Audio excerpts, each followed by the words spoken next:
زندگی کی گہما گہمی میں، زندگی کی چکا چوند میں سویر سے شام تک، شام سے سویر تک بھاگم بھاگ لگی تھی، تو کسی وجہ سے لمحے فرصت کے ہاتھ آ ہی گئے ہیں، تو آئیے ہم اپنا ربط کتاب اللہ سے جوڑیں، قرآن سے جڑ جائیں اور اس کی تلاوت کو شعار زندگی بنا لیں۔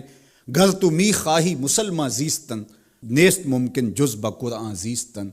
اگر تو مومن بن کے، مسلمان بن کے جینا چاہتا ہے تو قرآن کے بغیر تیرا ایک لمحہ بھی نہیں بیت سکتا۔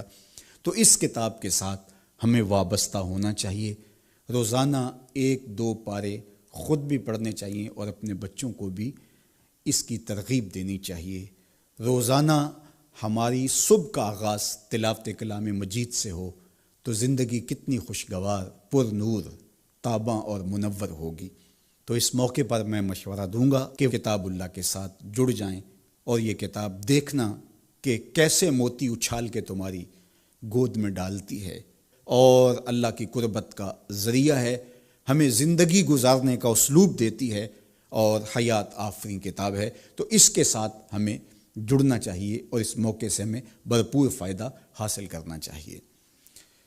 ایک بات میں یہ بھی عرض کرنا چاہوں گا کہ اس موقع پر خاص طور پہ ہمیں تھوڑا سا اپنا محاسبہ کرنے کے لیے بھی وقت مل گیا ہے۔ ہم اللہ کی معرفت حاصل کریں، اپنی زندگی کے مقصود اور مدعا کو سمجھیں کہ ہم کیوں تخلیق کیے گئے اور ہمیں فہم و فراست اور عقل و خرد سے کیوں نوازا گیا۔ تو وہ مقصد اگر ہم نے نہیں پایا تو اس موقع پہ ہمیں اپنا محاسبہ کر کے غور کرنا ہوگا اور اپنی زندگی کی راہوں کو درست کرنا ہوگا۔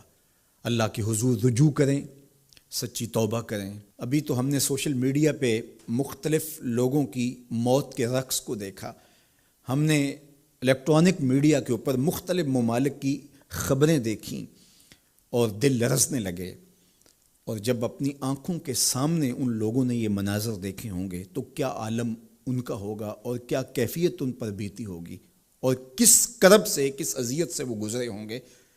اور ہزاروں انسانوں میں سے کوئی ایک شخص آغوش موت میں اترا اور اس کی سسکیاں اور آخری لمحے اس کی تڑپ اور اس کی بے چینیاں اور اس کے خاندان کی محرومیاں اور ان کی آنکھوں سے برستے ہوئے آنسو دل لرزا دیتے ہیں۔ اور پھر آج کل تو نہ جنازے میں شامل ہو سکیں، نہ غسل اور نہ کفن نصیب ہو سکے، اور کس محرومی کا اس دنیا سے رخصت ہونا، تو انسان لرز کے رہ جاتا ہے۔